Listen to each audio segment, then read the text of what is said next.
Big Boss season 9ல பார்வதி கம்ருதீன் இவங்க 2 பேரும் ஸ்டார்டிங்ல இருந்து இது வரைக்கும் பண்ண விஷயங்கள் நம்மள நிறைய பேருக்கு பிடிக்கல. அதனால இவங்க இந்த ஷோல இருந்து வெளியே போனா நல்லா இருக்கும் அப்படின்னு தான் நம்ம எல்லாருமே நினைச்சோம். ஆனா இவங்க 2 பேர் இந்த ஷோல எடுத்துன்னு வரதுக்கான காரணம் என்ன? இவங்க முதல்ல இருந்து எப்படி இருந்தாங்க, இப்போ எப்படி இவங்க மாறி இருக்காங்க? இப்போ வந்து பாத்தீங்கன்னா நேற்று விஜய் சேதுபதி கூட கம்ருதீன் கிட்ட சொல்லியிருப்பாரு, நீங்க வெளியே போய் பாருங்க பார்வதி உங்களை பத்தி மற்றவங்க கிட்டலாம் என்ன சொல்லியிருக்காங்க அப்படின்னு சொல்லிட்டு சொன்னாரு. எதுக்காக அப்படி சொன்னாரு? டேய் நீ தப்பு பண்ணலடா, முழுக்க முழுக்க பார்வதி தான் பண்ணியிருக்கா, அவளால் தான் உனக்கு இன்னைக்கு இந்த நிலைமை அப்படின்னு சொல்ற மாதிரி தான் எனக்கு தோணுச்சு. உங்களுக்கு எப்படி தோணுச்சுன்றதை கமெண்ட்ல சொல்லுங்க. அப்போ கம்ருதீன் தப்பே பண்ணலையா? பார்வதி மட்டும்தான் தப்பு பண்ணாங்களா? 2 பேருமே ஒரே கூட்டையில ஊர்ன மட்டைங்க தாங்க, சரிங்களா? ஒருத்தருக்கு ஒருத்தர் சலிச்சவங்க கிடையவே கிடையாது. அதில் என்ன ஒருத்தரை தப்பிக்க விட்டு ஒருத்தரை மட்டும் காப்பாற்றணும் அப்படின்னு நினைக்கிறது அப்படிலாம் கிடையவே கிடையாது.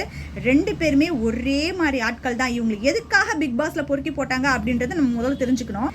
விஜய் பார்வதி அப்படின்றவங்க வந்து பார்த்தீங்கன்னா மதுரையை சேர்ந்த ஆள் அப்படின்றது நம்ம எல்லாருக்குமே தெரியும்.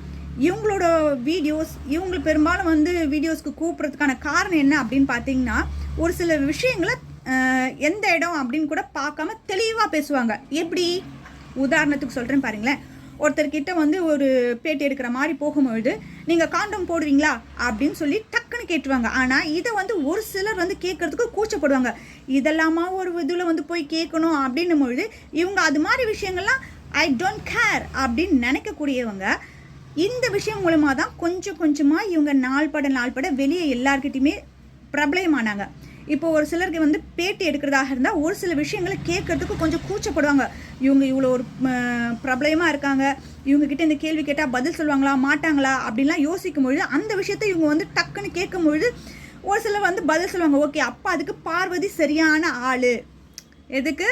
இவங்க எந்த ஒரு கொஷின் கொடுத்தாலும் யார்கிட்டையுமே இதை கேட்க மாட்டேன் அதை கேட்க மாட்டேன்லாம் அப்படின்னு சொல்லாமல் தெளிவாக கேட்கக்கூடிய ஆள். அதனால் இவங்கள தூக்கி பிக் பாஸ்குள்ளே போட்டோம் அப்படின்னா அமைதியாக இருந்தால் கூட அங்கே ஒரு பிரச்சனையை உண்டாக்கி நமக்கு டிஆர்பி ஏறுறதுக்கு ஒரு நல்ல வாய்ப்பாக இருக்கும் அப்படின்னு நினச்சி தான் பார்வதியை வெளியேறது தூக்கி உள்ளே போட்டாங்க.